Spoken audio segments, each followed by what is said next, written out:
Hello, my dear friends and my patients. I am Dr. Paramita. I am practicing gynecologist and obstetrician and infertility specialist from Kolkata.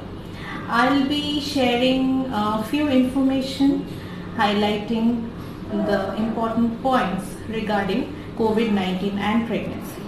As we all know, we are going through a very difficult situation due to COVID-19, which is a global pandemic now, and it is affecting all our lives and taking a toll on our health.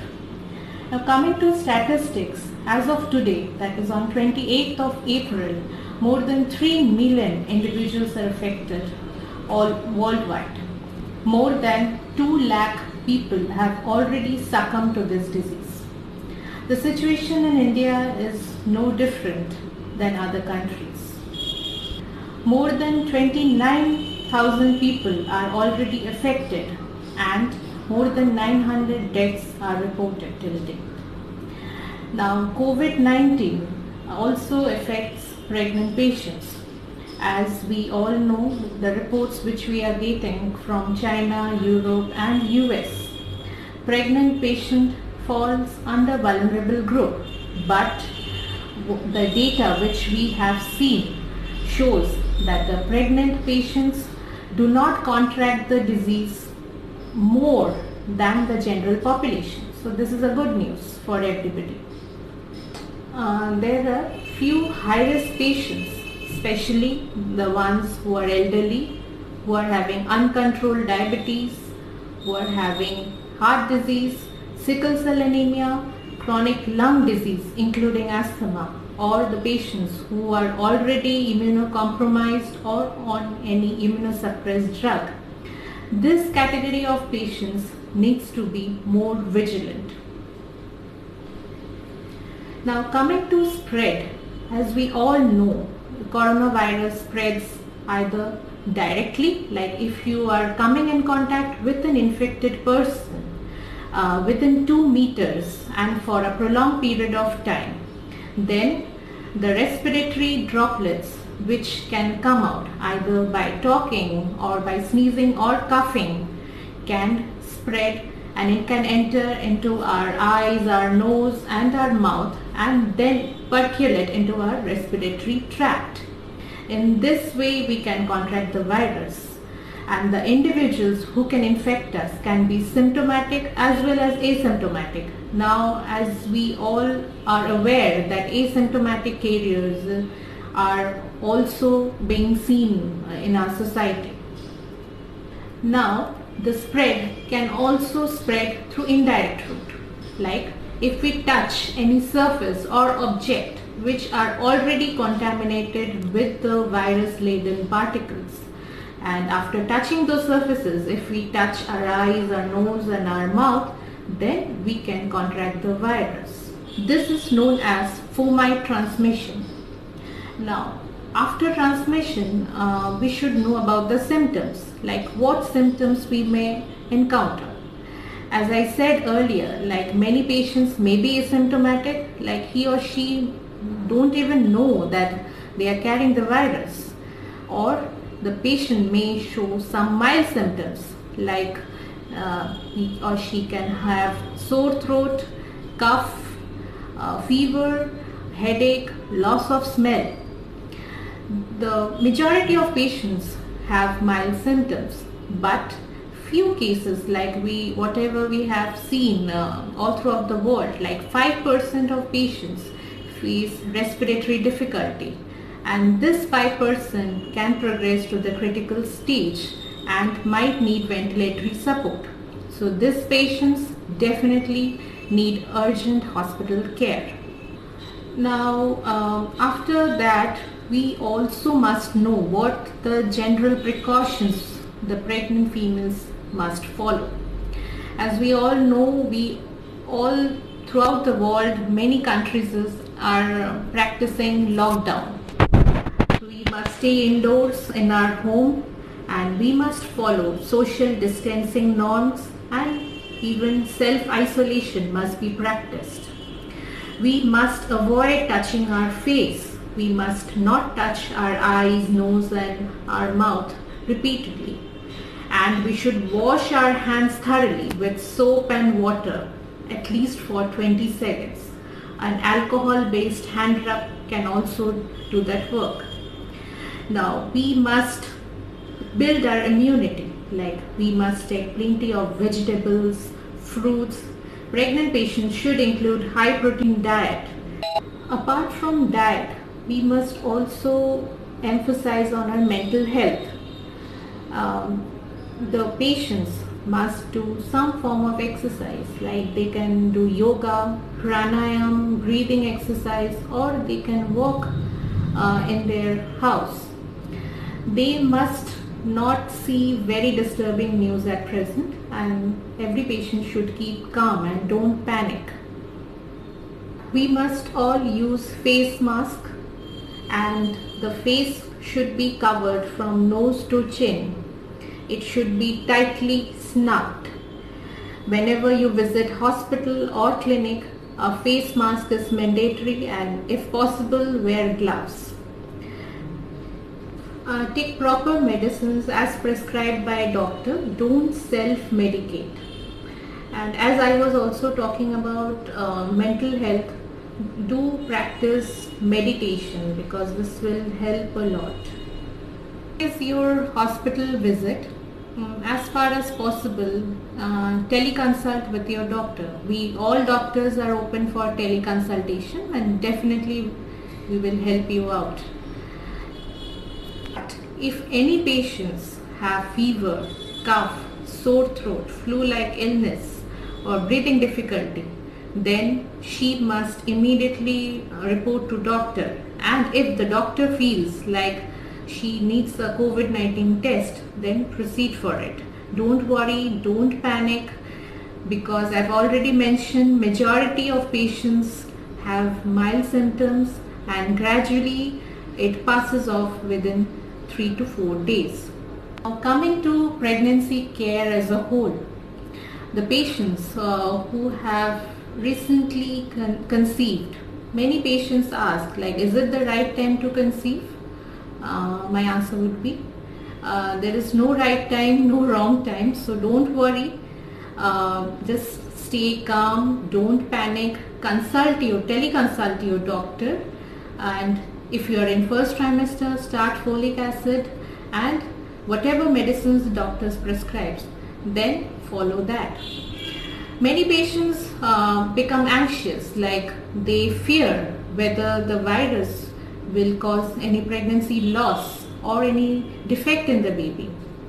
As of now, whatever information we have till date, which is coming all throughout the world, saying that there is no such report stating that the coronavirus can cause early trimester loss or a mid trimester loss, and they are not even teratogenic. Teratogenic means they do not cause any birth defect in baby.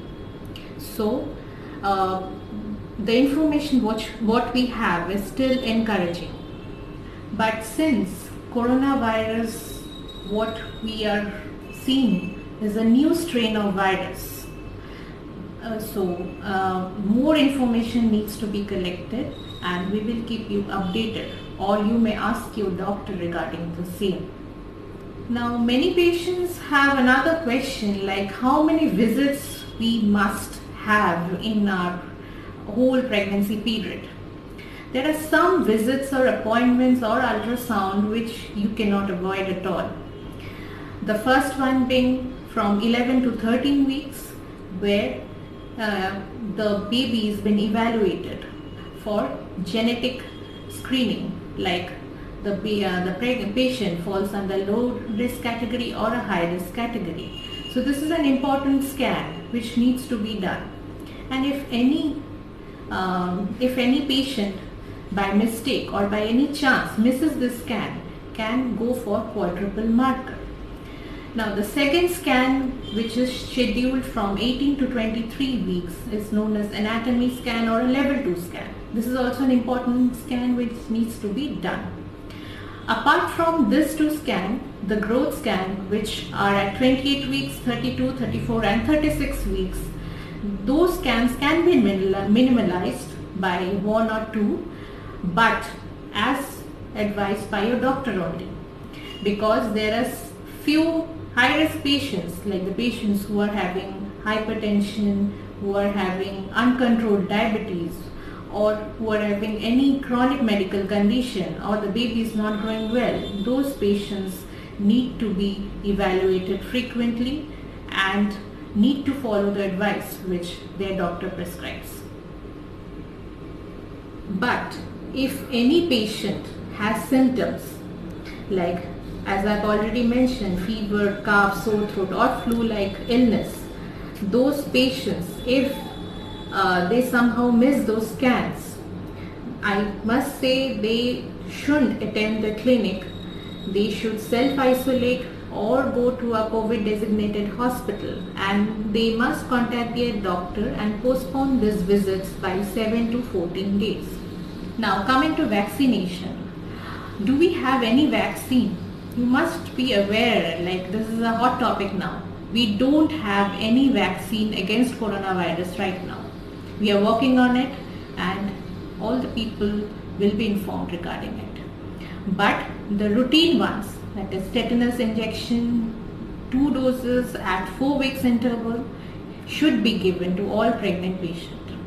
And if anybody misses the second dose, then she can take a single shot of Tdap, that is tetanus, diphtheria and acellular pertussis vaccine after 28 weeks. Now the patients who have entered the third trimester, like after 28 weeks, they should be cautious, because whatever reports we are seeing till date shows there are some incidents of preterm birth. So if any patient encounters pain in lower abdomen, watery or bloody discharge per vaginally, then immediately consult a doctor. Keep an eye on fetal movement also. Patients should perceive at least 10 fetal movements in 12 hours span. And coming to reports what we have from China, Europe and US, it shows that amniotic fluid doesn't contain the virus. So many patients who have been asking, like, can we transmit the virus? The answer as of now is probable. Initially we had reports showing that no, the virus cannot be transmitted from mother to child, but very recently we have got few reports saying there is a probability where a mother can transmit the virus to the child, but the effect on the child or even the cases what we have is minimal. So we cannot ascertain that what are the risk a fetus will have till date. So we need more information regarding this. Who are in later half of third trimester, like who are going to deliver in few weeks or few days time, if they have bleeding or leak or watery discharge per vaginum, or if they cannot perceive fetal movement, or they are perceiving less fetal movements, or having labor pains, the pain which is in lower abdomen, which is radiating to back, to their thighs, and which is coming at 30 to 45, even 60 minutes interval. Those patients should immediately call their doctor or see their doctor and get themselves admitted. Now many patients fear, like if we go to hospital, can we contract the virus? There is a chance, definitely there is a chance, but the hospital authorities are following all the precautions. They are taking all the measures to combat this virus so that there is minimal spread.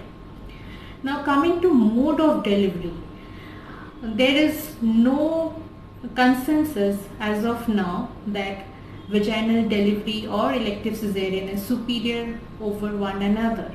So any mode of delivery can be chosen according to the obstetric indications what you have. So your doctor will be the best person to judge whether you can proceed for vaginal delivery with an induction of labor, or you can go for elective cesarean or even maybe emergency cesarean section. But Some patients I have seen, they are fearful, like, since we can transmit the virus, let's go for a preterm delivery.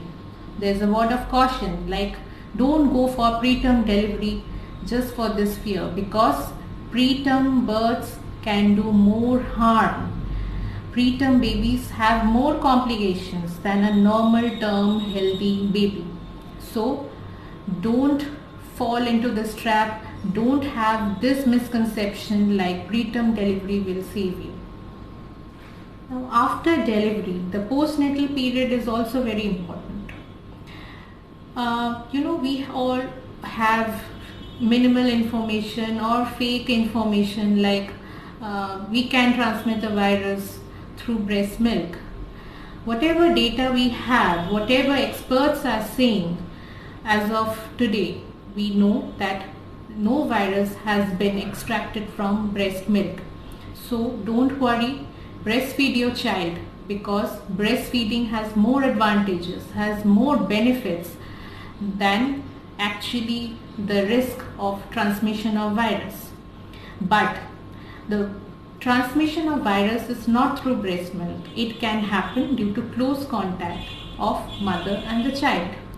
But follow few precautions, like wash your hands thoroughly with soap and water for 20 seconds before handling your baby. Avoid coughing and sneezing over your baby. Cover your face with a face mask, most preferably a non-porous one, who can prevent the droplet transmission. If you are using a breast pump to extract the breast milk, use a dedicated breast pump only for your use, and clean it and sterile it before use. These are the highlighting points. I hope that you found it beneficial for your routine care, for your mental health, for your decision making. So don't panic, stay calm, be safe and be healthy.